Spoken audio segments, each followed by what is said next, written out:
Eu conversando com a minha chefe, minha superiora, eu dizia: Dona Claudina, me bota todos os domingos para treinar, eu não me importo.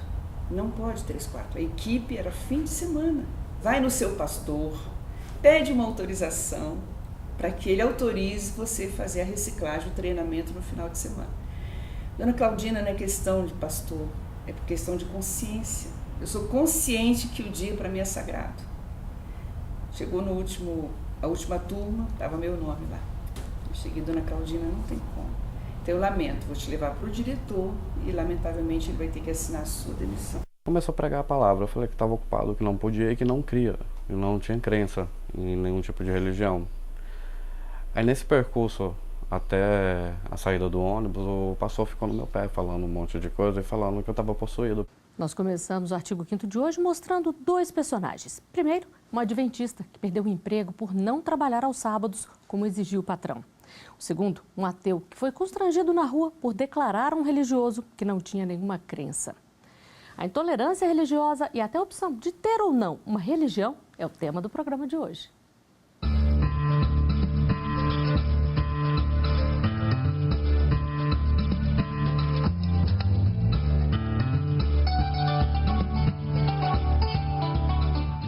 E vamos ver como a nossa Constituição defende a liberdade de religião.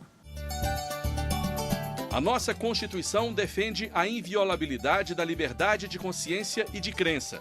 Também assegura o livre exercício de cultos religiosos e garante a proteção a estes locais e às suas liturgias. O Disque 100 da Secretaria Especial de Direitos Humanos recebe denúncias contra violações como racismo, tortura e violência sexual, mas também contra a intolerância religiosa. E não é difícil encontrar alguém que conte histórias de algum tipo de agressão só por seguir determinada crença. A gente recebe aqui no estúdio do artigo 5º, Hernandes Reis Marinho, teólogo e doutor em filosofia. Recebemos também a advogada, especialista em direitos humanos e liberdade religiosa, Patrícia Zapponi. E acompanha o nosso programa, o Babalorixá, Pai Lilico. Pai Lilico, seja bem-vindo ao programa, assim como vocês também.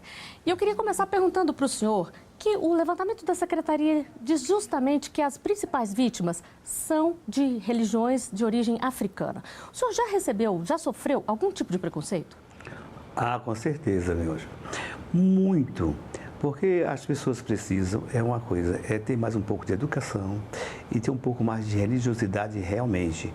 As pessoas, eles são completamente leigos no assunto de qualquer religião.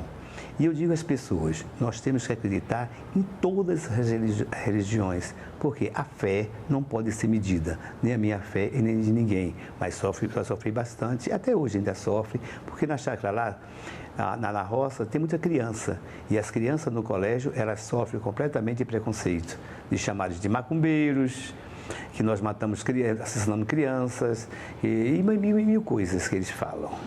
Nós vamos voltar a conversar mais um pouquinho daqui a pouco. Agora eu quero perguntar para a doutora Patrícia. O Brasil é um país intolerante quando a gente fala de religião, doutora Patrícia? Extremamente intolerante, só que é como o racismo é velado.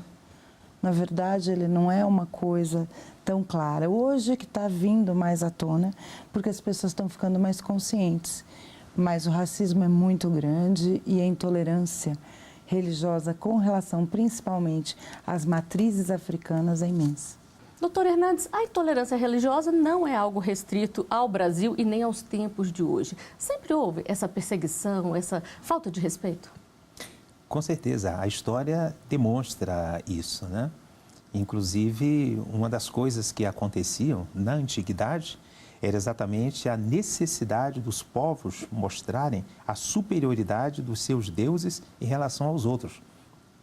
Dentro da história da humanidade, a gente percebe que, por exemplo, quando os povos guerreavam entre si, aqueles que conseguiam, aquele que conseguia vencer a guerra, acreditava que o seu Deus também tinha vencido o outro Deus.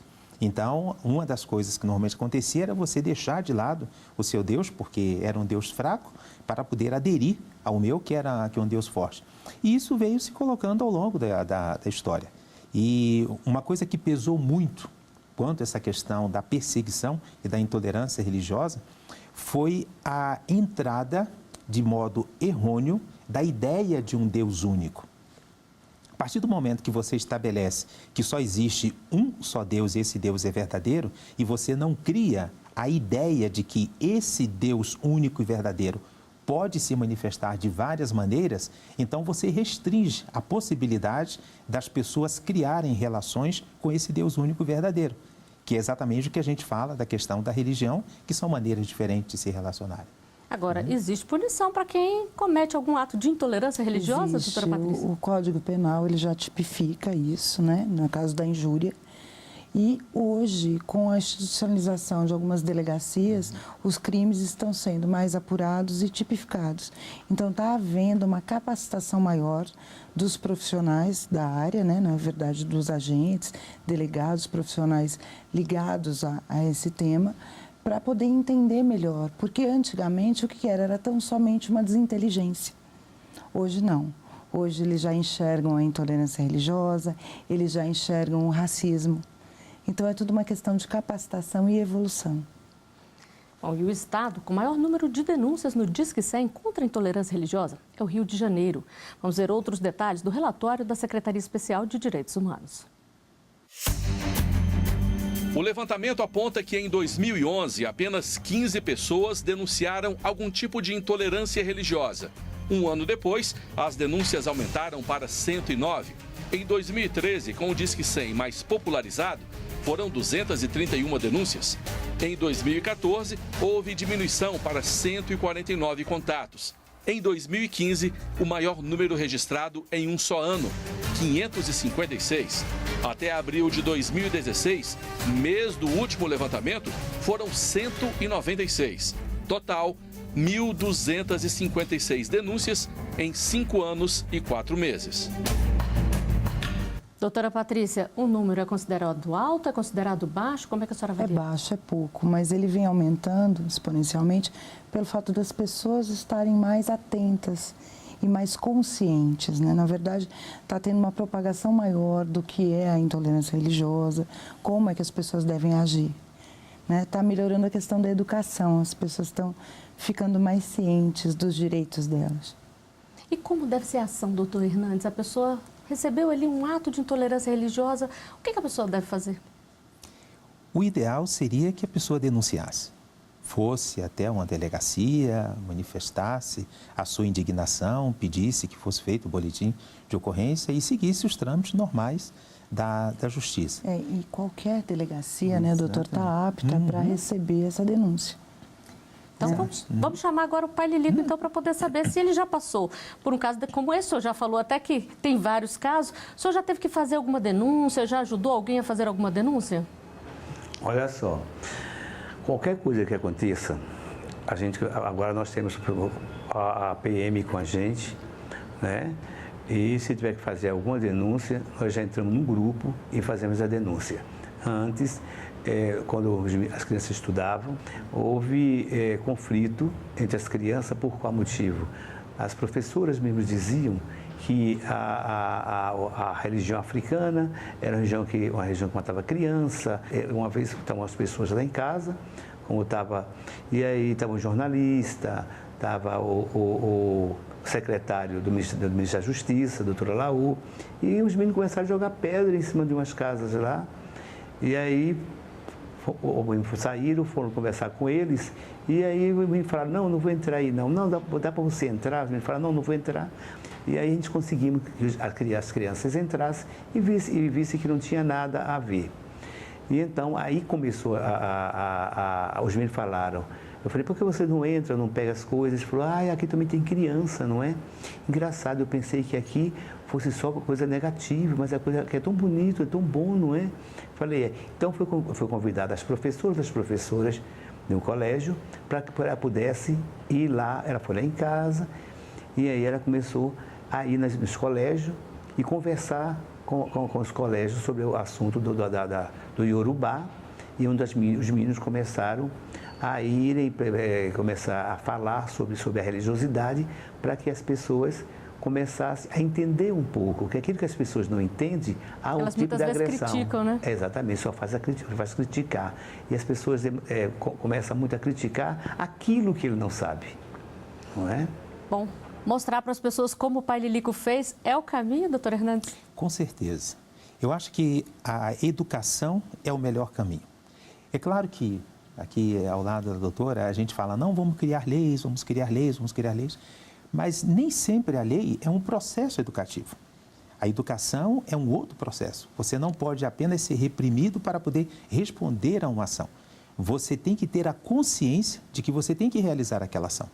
Por exemplo, eu como professor tenho uma disciplina dentro da minha instituição que a gente fala de sociologia ou então ciências sociais. Então, de vez em quando, eu coloco essa discussão para os meus alunos. Eu digo, olha, se por acaso vocês me respeitam como negro, ou vocês me respeitam, por exemplo, como cidadão, somente pelo fato de que a lei determina, então vocês não estão me respeitando como pessoa. Eu quero respeito como pessoa, eu quero que vocês me vejam como pessoas e não como um artigo da lei. Ou como uma norma que foi estabelecida e que te obriga a você a fazer isso. Complementando, doutor, ninguém nasce intolerante nem racista, só se torna, né? Vamos dar uma pausa no artigo 5º, a gente volta daqui a pouco.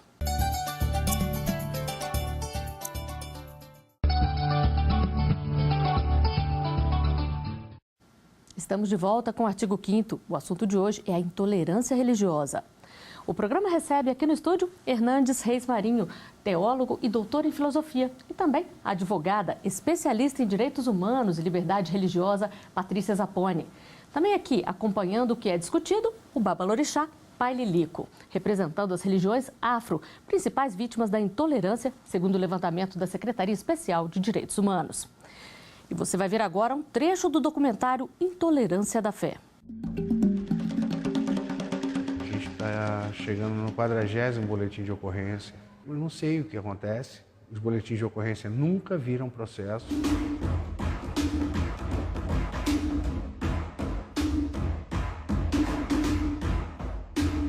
Os nossos altares profanados, imagens quebradas. Quando eles chegam, eles ficam apontando, né, mostrando. Aí passa o pai, carregando a Bíblia embaixo do braço.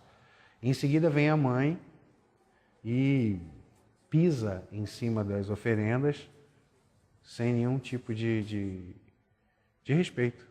Para as pessoas religiosas, isso é uma coisa extremamente ofensiva, né? Porque elas não veem essas imagens apenas como uma representação de gesso, um símbolo. Elas acreditam que essas imagens têm uma presença, elas têm uma agência, elas têm, enfim, não são objetos, elas são coisas vivas que estão articuladas, elas são constitutivas não apenas da identidade delas, né, mas, enfim, delas como uma pessoa religiosa. Então é muito mais amplo do que a gente imagina, né?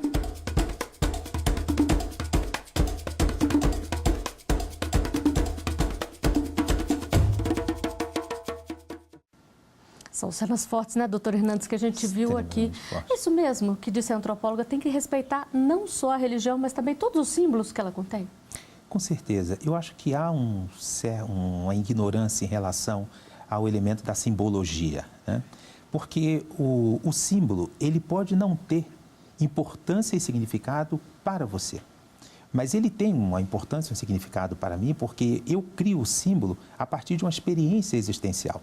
Então, a partir do momento em que eu tenho a experiência e que alguma coisa me marca, eu transfiro essa minha experiência, que faz parte da minha identidade como pessoa, para algo que fez parte daquele momento da experiência comigo.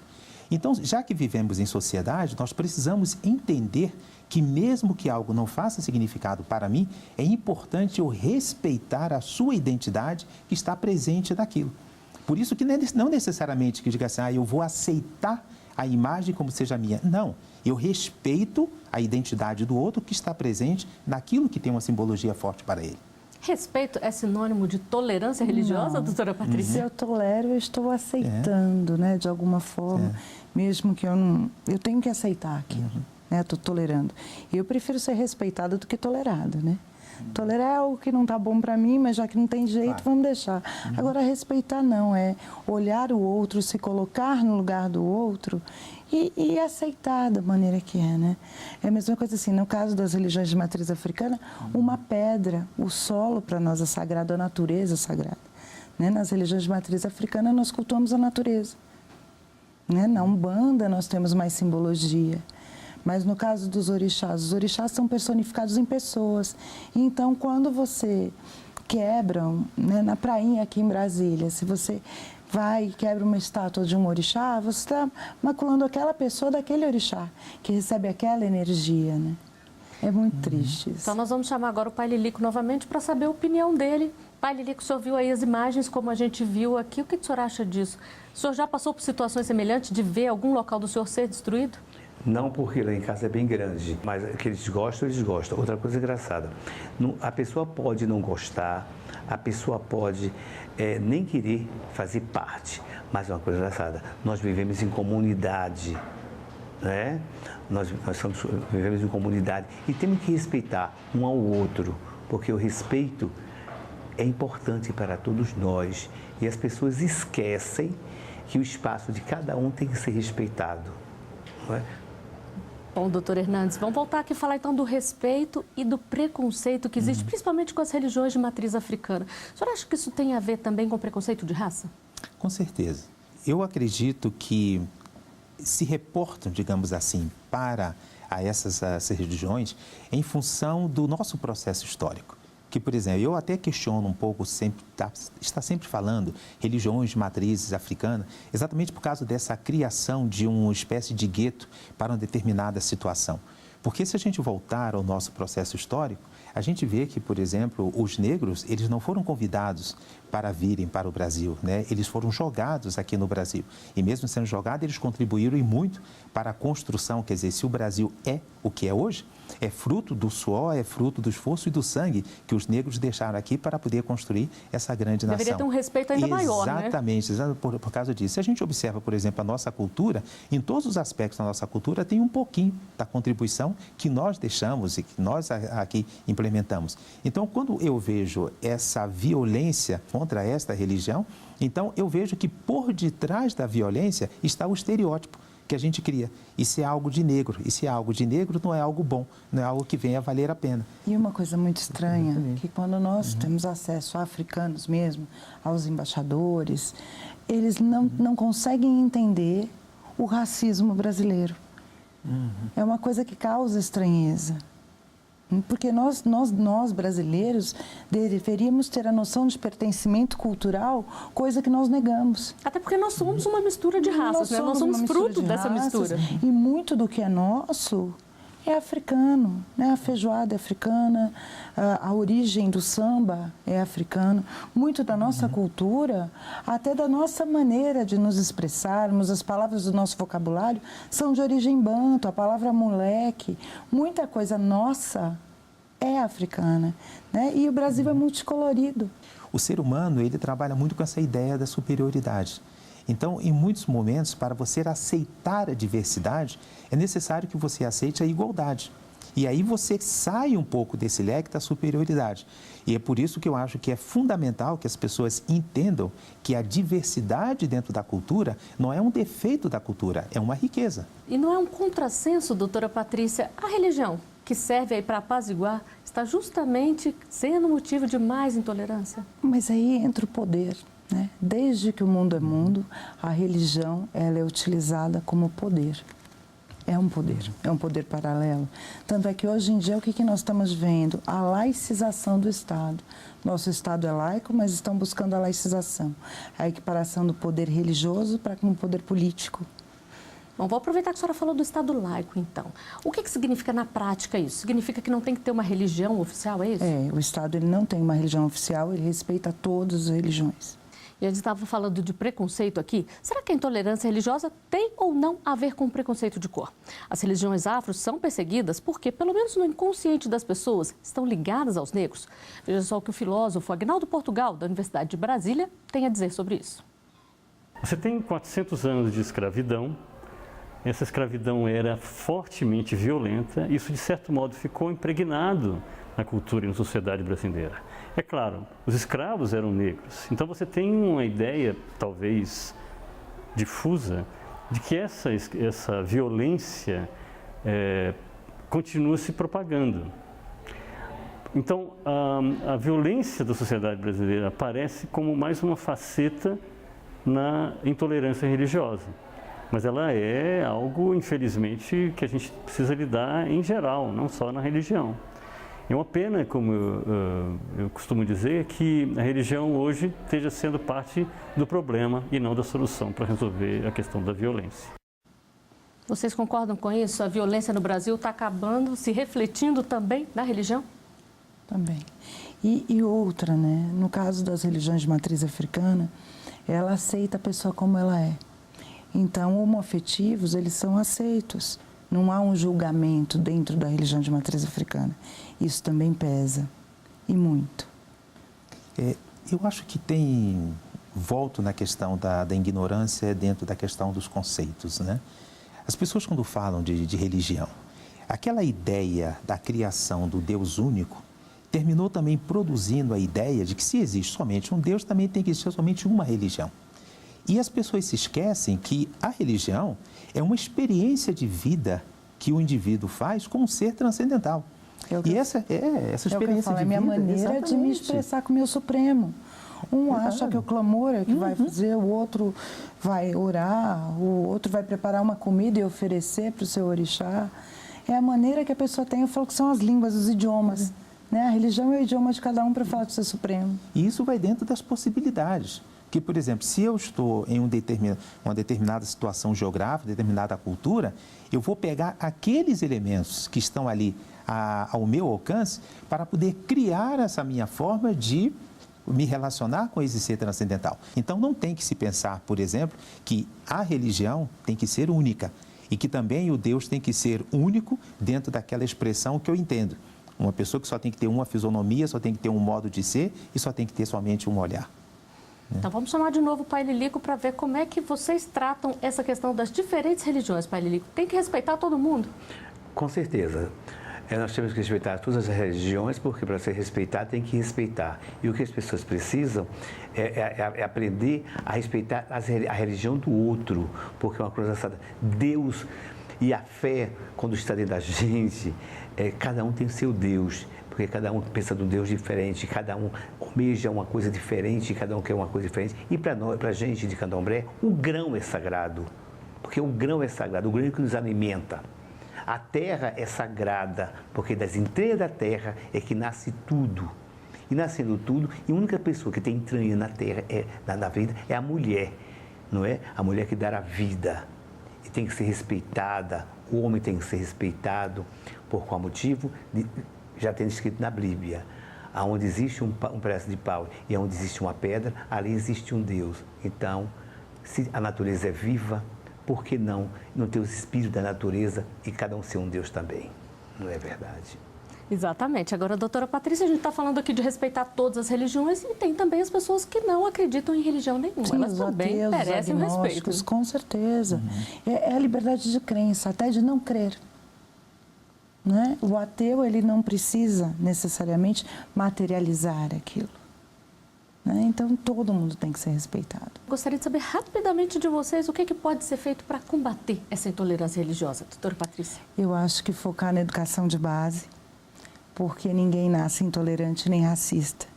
Então, cabe uma mudança no sistema educacional, na concepção dos professores, dos profissionais, de aprenderem a se despir das suas próprias concepções para poder ensinar o outro de uma maneira livre. Para o senhor, doutor Hernandes. Eu, como professor e pai, eu acredito no processo educacional. Eu acho que, primeiramente, a gente tem que começar essa educação em casa, é o que a gente fala da educação de berço, orientar as pessoas para que elas se aceitem como elas são, e também que elas aprendam, por essa experiência de se aceitarem, a aceitar também o outro. E como professor, eu vou dentro dessa mesma linha, a gente trabalha muito dentro disso, né? Dentro desse aspecto de mostrar para os diversos cursos essa necessidade dos profissionais reconhecerem que eles têm uma função fundamental dentro da sociedade. E essa função implica também pela questão do respeito à diversidade. Pai Lilico, a sua palavra final aqui, o que fazer para combater a intolerância religiosa? É ser tolerante um com o outro, aprender, em primeiro lugar, começa em casa, como o professor falou, realmente a educação vem de berço. E outra coisa, e os governantes também, ver se pode ajudar mais as famílias e as pessoas para que dê mais educação, mais amor e tenha realmente Deus no coração de todos. Eu aproveito para agradecer a presença do senhor aqui no nosso programa, sua participação. Eu agradeço também, doutora Patrícia, doutor Hernandes. E eu agradeço também a você que nos acompanhou. Assista novamente a este programa na hora em que quiser. Pela internet, acesse tvjustiça.jus.br. Nosso e-mail é artigo5@stf.jus.br. Continue conosco. Aqui, cidadania é essencial.